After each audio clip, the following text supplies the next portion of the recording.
فرمائیں گے۔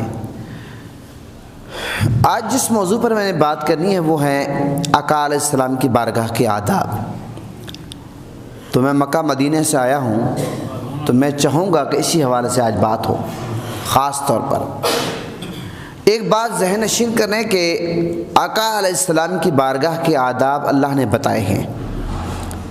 اللہ نے قرآن میں باقاعدہ حکم دیا کہ میرے نبی کا ادب کس طرح کرنا ہے، احترام کس طرح کرنا ہے۔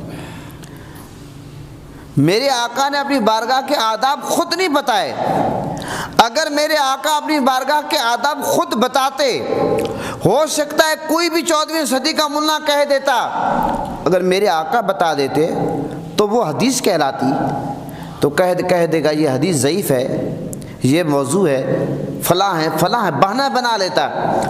لیکن جب اللہ نے قرآن میں سورہ حجرات میں اور مختلف مقامات پر آقا علیہ السلام کی بارگاہ کے آداب بتائے ہیں، اب کسی کی جرت نہیں ہے کوئی یہ کہہ سکے یہ تو قرآن کے آیت ضعیف ہے، معاذ اللہ، کوئی یہ نہیں کہہ سکتا۔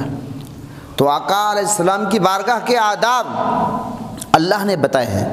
دنیا میں جتنے بادشاہ آتے ہیں وہ اپنی بارگاہ کے آداب کا تعین کرتے ہیں کہ میری بارگاہ میں آنا ہے، ایسے بات کرنی ہے، ایسے بیٹھنا ہے، ایسے بولنا ہے۔ اچھا، جب وہ بادشاہ چلے جاتے ہیں، وہ صدر ہو، وہ وزیر اعظم ہو، بادشاہ ہو، حکمران ہو، جب ان کا اقتدار چلا جاتا ہے، بادشاہ چلی جاتی ہے، تو وہ آنے والا جو بادشاہ ہے وہ ان کے قوانین کو فالو نہیں کرتا۔ ایسا ہے یا نہیں ہے؟ اس لیے کہ ان کی بادشاہت، ان کی حکمرانی سدا بہار نہیں ہے، ہمیشہ رہنے والے نہیں ہیں۔ میرے آقا حضور نبی کریم صلی اللہ علیہ وسلم کی بارگاہ کے آداب رب نے بتائے ہیں، اور رب کی بادشاہت تو ہمیشہ قائم و دائم رہنے والی ہے یا نہیں؟ اس لیے میرے آقا حضور نبی کریم صلی اللہ علیہ وسلم کی بارگاہ کا جو پروٹوکول ہے، میرے آقا کی بارگاہ کے جو آداب ہیں، وہ قیامت تک قائم و دائم رہیں گے، اس لیے کہ اللہ نے بتائے۔ اچھا، ادب کا اللہ نے حکم دیا کس کو ہے؟ یہ ایک سوال پیدا ہوتا ہے۔ آپ اگر سورہ حجرات پڑھیں، پارہ نمبر 26، سورہ حجرات پارہ نمبر 26 کی پہلی آیات اگر آپ پڑھیں، اللہ تعالیٰ کیا حکم دیتا ہے؟ یا ایھا الذین آمنوا لا تقدموا بین یدی اللہ ورسولہ واتقوا اللہ ان اللہ سمیع علیم۔ اے ایمان والو، نہ آگے بڑھو اللہ اور اس کے رسول سے، نہ آگے بڑھو اللہ اور اس کے رسول سے، اور اللہ سے ڈرتے رہو، بے شک اللہ سب کچھ خوب سننے والا، بہت جاننے والا ہے۔ اب یہ سورہ حجرات پارہ نمبر 26، سورہ حجرات کی پہلی آیت ہے، یہ میں ریفرنس بھی آپ کو دے رہا ہوں۔ قرآن کی ہر آیات کا کوئی نہ کوئی شان نزول ہوتا ہے کہ کون سی آیات کس موقع پر نازل ہوئی۔ یہ آیات کس موقع پر نازل ہوئی پتہ ہے آپ کو؟ کچھ صحابہ کرام نے آقا علیہ السلام سے پہلے روزہ رکھ لیا، یعنی کہ چاند نظر نہیں آیا، انہوں نے روزہ رکھ لیا۔ اور کچھ صحابہ کرام کے بارے میں یہ آتا ہے ایک شان نزول کے بارے میں کہ عید منا لی۔ اب روزہ رکھنا بظاہر کو برا عمل نہیں ہے، اللہ نے قرآن کی آیت نازل کر دی کہ اللہ اور اس کے رسول سے آگے نہ بڑھو۔ پتہ چلا اگر کتنا ہی اچھا عمل کیوں نہ ہو، روزہ رکھنا اچھا عمل ہے، لیکن کتنا ہی اچھا عمل کیوں نہ ہو، اگر کوئی بندہ میرے آقا سے آگے بڑھنے کی کوشش کرتا ہے، اللہ کو وہ منظور نہیں ہے۔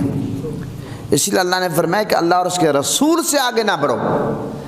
اچھا، ایک اور بات، صحابہ کرام نے روزہ رکھا تو میرے آقا سے پہلے رکھا، اللہ سے پہلے تو نہیں رکھا، اللہ تو روزے نہیں رکھتا۔ تو پتہ چلا کہ جو بندہ میرے آقا سے آگے بڑھنے کی کوشش کرتا ہے، اللہ نے فرمایا کہ اللہ اور اس کے رسول سے آگے نہ بڑھو۔ میرے آقا سے آگے بڑھنا، میرے آقا کی گستاخی کرنا، میرے آقا کی بے ادبی کرنا، یہ اللہ کی گستاخی، اللہ کی بے ادبی ہے۔ آپ سمجھ گئے؟ دوسری بات، اللہ نے اس آیات میں حکم کیا دیا کہ یا ایھا الذین آمنوا، اے ایمان والو، اللہ اور اس کے رسول سے آگے نہ بڑھو۔ آقا علیہ السلام کی بارگاہ کا جو ادب ہے، اللہ نے اس کا حکم ادب کا کافروں کو نہیں دیا، یہ اس آیات میں اللہ نے کافروں سے خطاب نہیں کیا، تمام انسانوں سے خطاب نہیں کیا، منافقین سے نہیں کیا، مشرکین سے نہیں کیا، خاص طور پر اللہ تعالیٰ نے مخاطب کس کو کیا ہے؟ اہل ایمان کو کیا ہے۔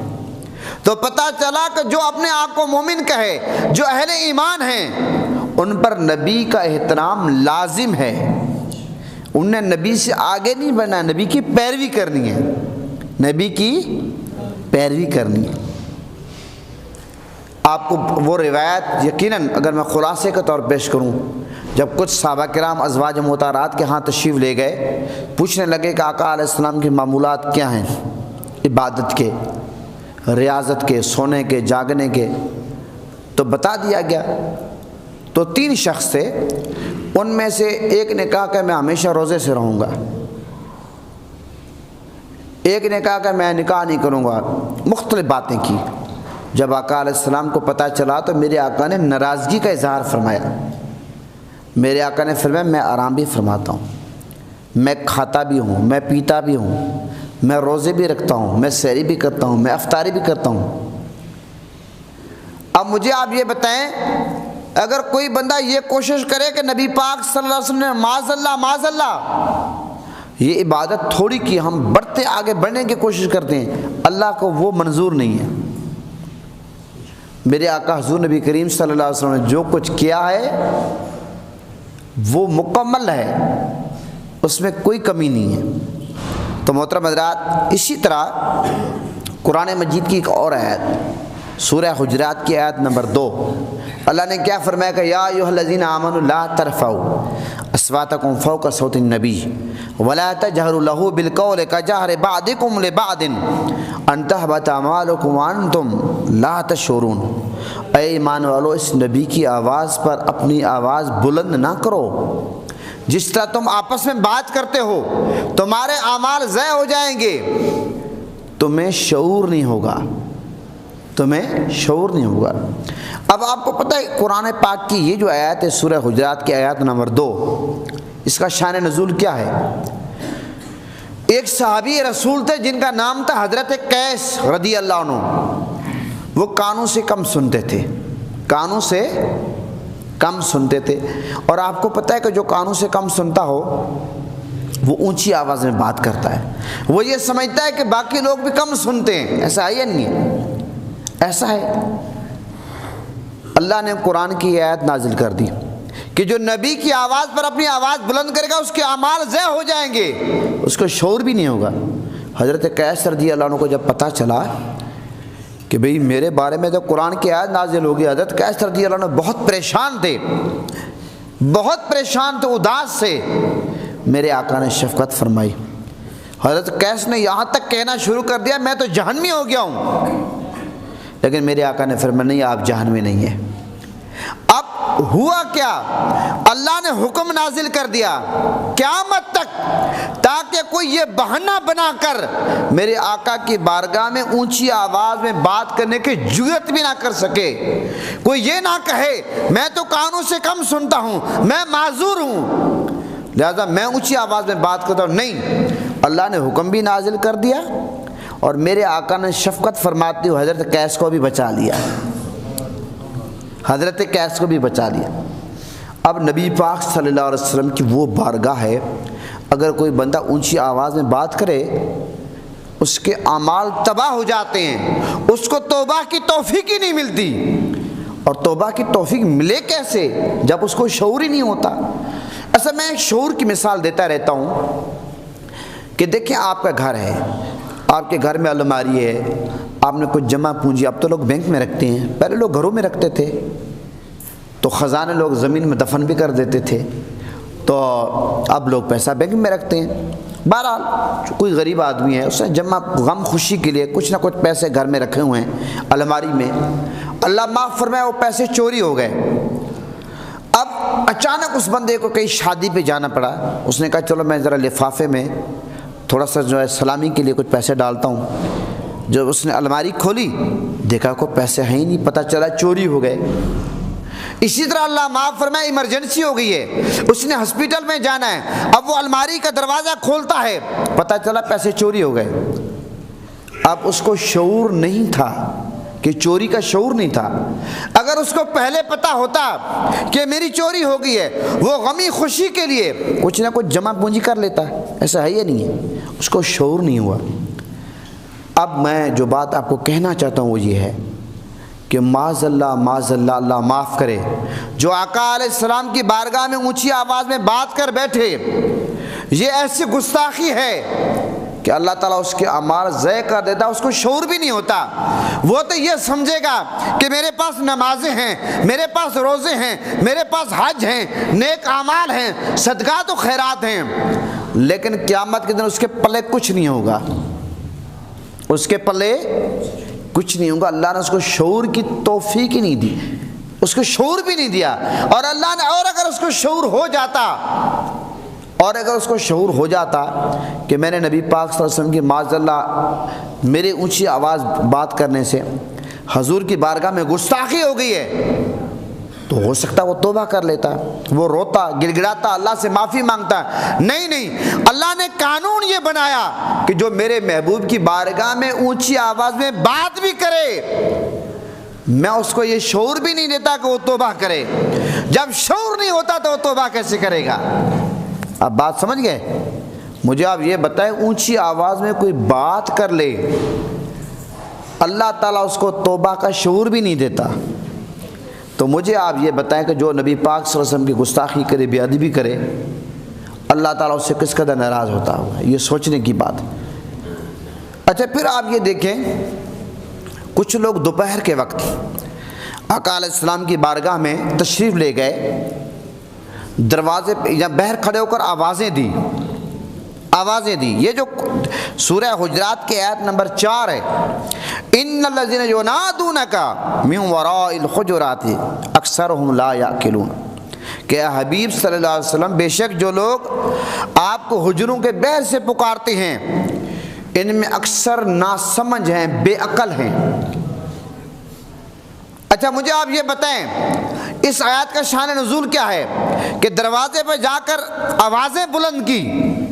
ہوتا کیا ہے کہ جب آپ کسی کے دروازے پہ جاتے ہیں یا تو بیل دیتے ہیں یا دروازے پہ دستک دیتے ہیں یا آواز دیتے ہیں, تاکہ جو گھر میں بندہ ہے آپ اس کو یہ بتانا چاہتے ہیں کہ میں آپ کے دروازے پر موجود ہوں, اپنی موجودگی کا آپ احساس دلاتے ہیں. اور شریعت کا قانون یہ ہے کہ آپ اگر کسی کے دروازے پہ جائیں 3 بار دستک دیں. اب آج کل بیلیں لگی ہوئی ہیں, بیل دیتے ہیں 3 بار. اگر گھر والا نہیں آتا تو بجائے دروازہ توڑنے کے اب واپس تشریف لے جائیں. ہو سکتا ہے کہ کسی ایسی مجبوری میں مصروف ہو کہ باہر نہ آ سکتا ہو. شریعت کا حکم یہ ہے. اب کچھ لوگ آقا علیہ السلام کی بارگاہ میں گئے, دوپہر کا وقت تھا, آوازیں دی. اللہ نے قرآن کی آیت نازل کر دیا, محبوب جو لوگ آپ کو حجروں کے بہر سے پکارتے ہیں ان میں سے اکثر بے عقل ہیں, بے سمجھ ہیں. پتہ چلا کہ بلایا اسے جاتا ہے جسے پتہ نہ ہو, دروازے پہ دستک اس کے دی جاتی ہے جس کو پتہ نہ ہو, بیل اس کے دروازے کی بجائی جاتی ہے جس کو پتہ نہ ہو. اللہ ہمیں بتانا کیا چاہتا ہے کہ میرا محبوب تو سب کچھ جانتا ہے. کیسے کہ میرے آقا قبرستان سے گزرے, میرے آقا بتا دیں کہ قبرستان والوں کو عذاب ہو رہا ہے, اور میرے آقا یہ بھی بتا دیں کہ 2 بندوں کو جو عذاب ہو رہا ہے, ایک پیشاب کے چھینٹوں سے نہیں بچتا تھا, ایک چغل خور تھا. میرے آقا بدر کے مقام پر جائیں تو میرے آقا اپنے ہاتھ مبارک میں عصا لیں, میں الحمدللہ بدر کے مقام پہ گیا ہوں, تو میرے آقا لکیر کھینچیں کہ فلاں کافر یہاں مرے گا, فلاں یہاں مرے گا, فلاں یہاں مرے گا. مجھے آپ یہ بتائیں, جنگ شروع ہونے سے پہلے میرے آقا نے بتا دیا. جبل احد پہ میرے آقا تشریف لے جائیں جہاں پہ سید الشہداء حضرت امیر حمزہ رضی اللہ عنہ ہیں. حضور نے فرمایا یہ پہاڑ ہم سے محبت کرتا ہے, ہم اس پہاڑ سے محبت کرتے ہیں. تو پہاڑ وجد کرنے لگتا ہے, تو میرے آقا نے فرمایا پہاڑ رک جا, تجھ پہ ایک نبی ہے, ایک صدیق ہے, 2 شہید ہیں. اب صحابہ کرام میرے آقا کے ہمراہ ہیں, کھڑے ہیں, بات چیت کر رہے ہیں, میرے آقا شہادت کی خبر دے رہے ہیں. تو مجھے آپ یہ بتائیں یہ غیب ہے یا نہیں ہے؟ یہ غیب کی خبریں ہیں یا نہیں ہیں؟ یہ اس کو کہتے ہیں علم و غیب۔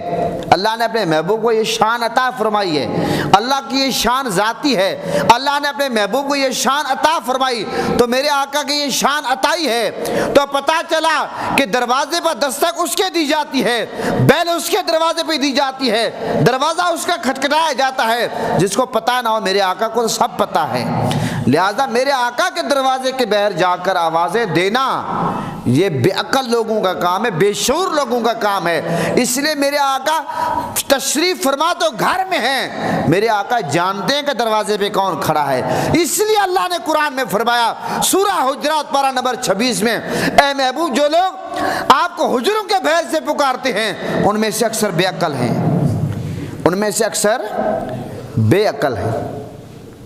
محترم حضرات، قرآن کی کئی آیات ہیں جو آقا علیہ السلام کے اللہ تعالیٰ نے حکم دیا کہ حضور کی بارگاہ کا ادب کرنا ہے، ادب کرنا ہے۔ اچھا، یہ جو قرآن سورہ حجرات کی آیت نمبر 3 ہے کہ ان الذین یغضون اصواتهم عند رسول اللہ اولئک الذین امتحن اللہ قلوبهم للتقوی لہم مغفرۃ واجر عظیم۔ اللہ نے کیا فرمایا کہ بے شک جو لوگ اللہ اور اس کے رسول کے پاس اپنی آوازیں پست رکھتے ہیں، اپنی آوازیں پست رکھتے ہیں، یعنی کہ ایسا بات کرتے ہیں، فرمایا کہ وہی لوگ ہیں جن کے دلوں کو اللہ نے تقویٰ کے لیے چن لیا۔ اب اگر آپ پورا قرآن پڑھیں، ورق گردانی کریں، تو اللہ نے نماز کا حکم دیا، اللہ نے کہیں نہیں فرمایا کہ نمازیوں کے دلوں کو اللہ نے تقویٰ کے لیے چن لیا۔ اللہ نے زکوٰۃ کا حکم دیا، اللہ نے یہ نہیں فرمایا کہ جو زکوٰۃ دینے والے ہیں ان کے دلوں کو اللہ نے تقویٰ کے لیے چن لیا۔ اللہ نے روزے کا دیا، حج کا دیا، صدقات و خیرات کا دیا، نیک اعمال کا دیا، اللہ نے کہیں نہیں حکم دیا۔ اللہ نے فرمایا کہ جو اللہ اور اس کے رسول کی بارگاہ میں اپنی آوازیں پست رکھتے ہیں، ایسا بات کرتے ہیں، ادب کرتے ہیں، اللہ نے ان کے دلوں کو تقویٰ کے لیے، یہ ذرا آپ پر کریں، تقویٰ کے لیے چن لیا، چن لیا۔ اللہ کو اس قدر اپنے محبوب کی بارگاہ کا ادب پسند ہے۔ تو محترم حضرات، یہ تو سورہ حجرات کی صرف 4 آیات پر میں نے بات کی۔ اگر میں بات کرنا چاہوں، بہت ساری قرآنی آیات ہیں جو مختلف پاروں میں ہیں، مختلف صورتوں میں آیات ہیں جہاں پر اللہ نے اپنے محبوب کی بارگاہ کے آداب کا حکم دیا۔ اب اگر میں صحابہ کرام کے ادب کی بات کروں، یہ سارا ادب میں بیان کر کے چند احادیث اور یہ قرآنی آیات، پھر میں بتاؤں گا کہ آج ہم کہاں کھڑے ہیں، ہم کہاں، میں نچوڑ نکالوں گا، میں عرق نکالوں گا کہ ہم کہاں کھڑے ہیں۔ صحابہ کرام کا ادب دیکھیں، بخاری کی حدیث ہے، میرے آقا حضور نبی کریم صلی اللہ علیہ وسلم صلح کرانے کے لیے تشریف لے کر گئے۔ حضرت ابوبکر صدیق رضی اللہ عنہ نماز پڑھا رہے ہیں، حضرت ابوبکر صدیق رضی اللہ عنہ نماز پڑھا رہے ہیں۔ دوران نماز میرے آقا حضور نبی کریم صلی اللہ علیہ وسلم واپس تشریف لائے دوران نماز۔ اب شریعت کا حکم کیا ہے کہ جماعت کھڑی ہے، آپ آتے ہیں، کوئی غوث ہو، کوئی کتب ہو، اس کو جہاں پہ جگہ ملتی ہے وہیں پہ کھڑا ہو جائے۔ شریعت کا یہ حکم نہیں ہے کہ صفوں کو چیرتے ہوئے آپ آگے آئیں، ایسا ہے یا نہیں ہے؟ کبھی آپ نے دیکھا کوئی بہت بڑا اللہ کا ولی ہو، جماعت کھڑی ہو، وہ صف کو چیرتے ہوئے آگے آئے؟ اس کی اجازت ہے؟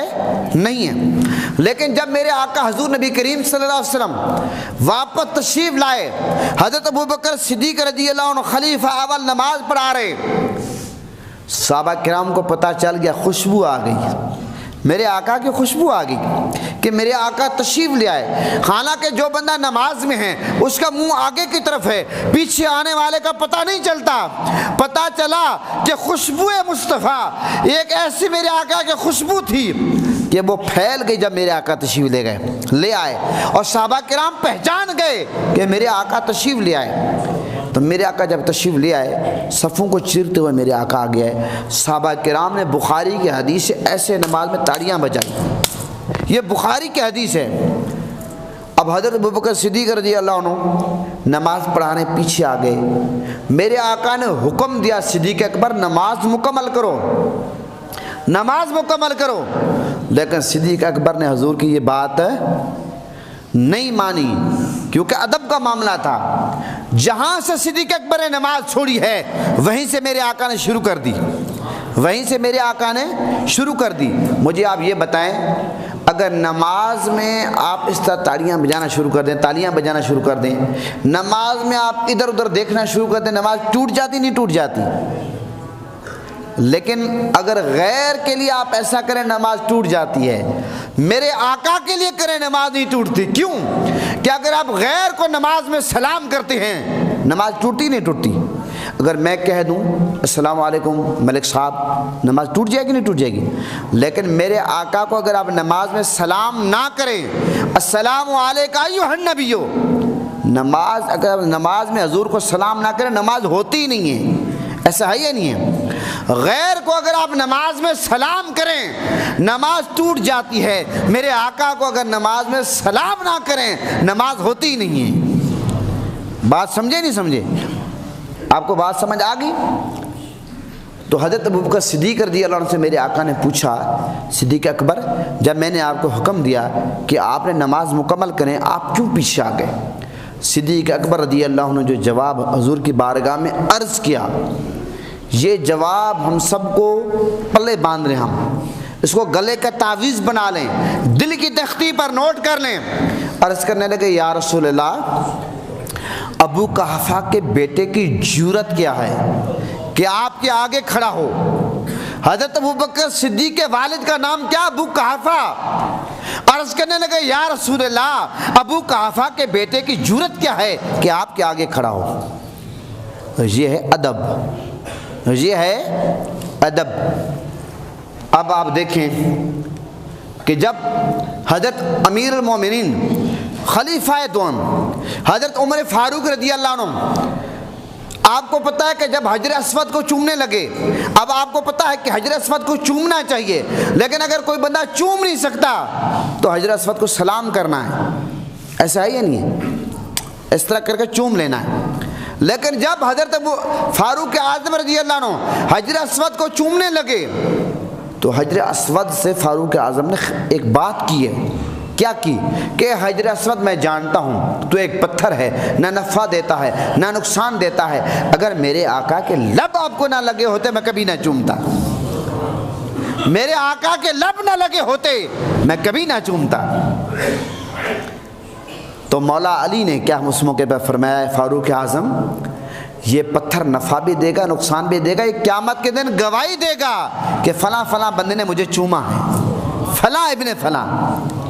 تو محترم حضرات، ٹھیک کل تقریباً 11 کا ٹائم تھا، یہ 11:30 اس طرح، ظہر کی نماز سے پہلے جب میں خانہ کعبہ کا طواف کر رہا تھا، گزشتہ کل کی بات کر رہا ہوں جمعرات کی، تو اس وقت جب میں حجر اسود کے پاس سے گزرا ہوں، سلوٹ کیا ہے، میرے ساتھ ایک دوست ساتھ تھے، میں نے ان کو کہا کہ فاروق اعظم یہ کہتے تھے ہمارا بھی یہ عقیدہ ہے کہ حجر اسود ہم آپ کو سلوٹ اس لیے کر رہے ہیں، آپ کو سلوٹ کر کے آپ نے ہاتھ اس لیے چوم رہے ہیں کہ آپ کو میرے آقا کے لب لگے ہیں. تو یہ صحابہ کرام کا ادب تھا. حضرت عثمان غنی رضی اللہ عنہ، اب آپ کو پتہ ہے کہ جب آقا علیہ السلام نے بیعت الرضوان کا ایک واقعہ ہوا، مکہ پاک میں ایک مقام ہے جس کو حدیبیہ کہتے ہیں. کیا کہتے ہیں؟ حدیبیہ. آپ تو ٹی وی پہ سنتے حدیبیہ پیپر، یہاں کے سیاستدانوں کے کیسوں کے بارے میں سنتے. مکہ پاک میں ایک حدیبیہ مقام ہے اور وہاں پر بورڈ لگا ہوا ہے کہ غیر مسلم لوگوں کا داخلہ اس سے آگے بند ہے. وہاں پر بیعت الرضوان ہوئی. بیعت الرضوان، یہ سکول کی کتابوں میں یہ واقعہ موجود ہے.